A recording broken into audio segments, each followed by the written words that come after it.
આપ સર્વોને હેતપૂર્વક જય શ્રી સ્વામિનારાયણ। આજની સત્સંગ કથા વાર્તા નિજ મંદિર સાવરકુંડલા પવિત્ર ચાતુર્માસ વિશેષ। આજની સત્સંગ કથા વાર્તામાં આપણે ચરિત્ર કથા અંતર્ગત સદ્ગુરુ શ્રી મુક્તાનંદ સ્વામીની વાર્તા સાંભળશું।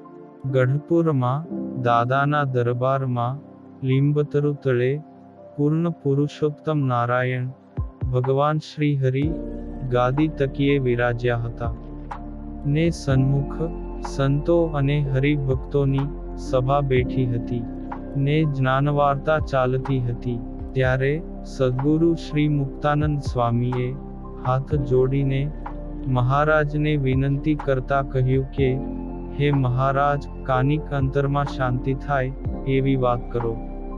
આ સાંભળીને ભગવાન શ્રી હરિએ જ્ઞાન ચર્ચાને થંભાવીને પોતાના જન્મથી આરંભી વન વિચરણ અને સત્સંગ વિચરણ એમ એક પછી એક લીલા ચરિત્રો વર્ણવવા લાગ્યા।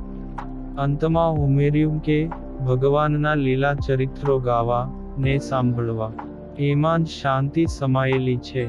એ દિવસ સભા પૂરી થઈ ને સહુ ઉઠ્યા। મહારાજે તો શાસ્ત્ર સંમત વાત કહી, પણ મુક્ત મુનિના અંતરમાં અશાંતિ ઉદ્ભવેલી હોવાથી આ વાત એમના અંતરમાં સ્થિર ન થઈ શકી ને મનમાં થયું કે આજે કેમ મહારાજ બીજી વાતે ચડી ગયા ને મારા પ્રશ્નનું સમાધાન કર્યું નહીં। તે બીજે દિવસે બપોર કેડે વળી લીંબતરુ તળે સભા થઈ। ત્યારે ફરીને મુક્ત મુનિએ પોતાના મનમાં ઘોળાતો એ જ પ્રશ્ન પ્રભુને પૂછ્યો। એના જવાબમાં મહારાજે વળી કહ્યું કે હે સ્વામી, સ્વરૂપાનંદ સ્વામીને એક દિવસ બહુ બળતરા ઉપડેલી, પોતે તો ઘણા આત્મનિષ્ઠ સ્થિતિવાળા હતા, તો પણ બળતરાની વેદના અસહ્ય લાગતી હતી ને સેવા કરતા સંતોએ ઠંડા મળિયાગર ચંદનનો શરીર પર લેપ કર્યો ને વરિયાળી સાકરના પાણી પાયા ને બીજા પણ ઘણાય ઉપચાર કર્યા, પરંતુ એમની બળતરા ઓછી ન થઈ। એટલે અમે એમને કહ્યું, જે સ્વામી, તમો આ દાદાનો દરબાર, નીંબતરુ, આ ગંગા જળિયો કૂવો, લક્ષ્મીવાડી ને ખળખળીઓ વગેરેની અમારી લીલાના સ્થાન સંભાળો ને અંતરમાં ચિંતવન કરો તો જરૂર શાંતિ થશે। એટલે એમને એ ઉપાયથી શાંતિ થઈ હતી।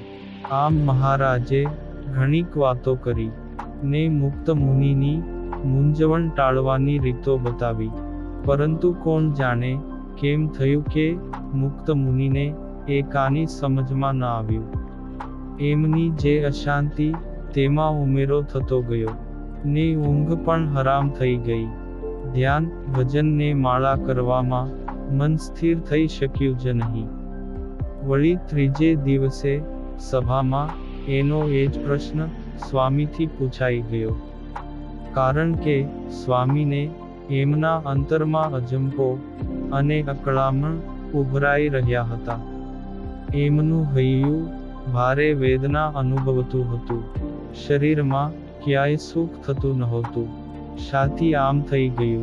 એ માટે એમણે આંતર ખોજ આરંભી, પણ એથી તો અકળામણનો વધારે ઉભારો આવ્યો। મુક્ત મુનિનો એનો એ જ પ્રશ્ન આજે ફરીથી સાંભળીને શ્રીજી મહારાજે કહ્યું કે સ્વામી, હવે આ તમારા પ્રશ્નનો ઉત્તર તો નિત્યાનંદ સ્વામી કરશે। આમ કહીને પોતે ઉઠીને અક્ષર ઓરડી તરફ જતા રહ્યા।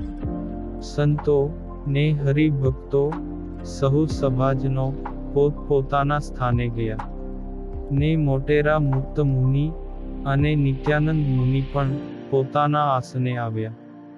પછી મુક્તાનંદ સ્વામીએ સ્વામીને પોતાનો સંશય જણાવ્યો કે હે નિત્યાનંદ સ્વામી, હું 2 દિવસથી મહારાજને મારો પ્રશ્ન પૂછું છું, પણ આજે તો તે પ્રશ્ન તમને પૂછવાનું કહ્યું છે। તો તમે એનો નિવેડો લાવો. ત્યારે નિત્યાનંદ સ્વામી મોટેરા મુક્તાનંદ સ્વામીને હાથ જોડીને કહેવા લાગ્યા કે, સ્વામી, મહારાજ તો 2 દિવસથી શાંતિ થવાના તમારા પ્રશ્નનો ઉત્તર આપતા કહે છે કે, મારા લીલા ચરિત્રો ગાવવા, સંભાળવા ને મારી મૂર્તિનું ચિંતવન કરવું. એ જેવો શાંતિ થયાનો બીજો કોઈ ઉપાય અમારા ધ્યાનમાં નથી. આ બધું સાંભળવા છતાં પણ આપની સમજમાં એ બાબત આવી નહીં. અને એથી આપે આજે 3જી વાર એ જ પૂછ્યું. એથી મહારાજ ઉઠીને એકદમ ચાલ્યા ગયા. આ સાંભળીને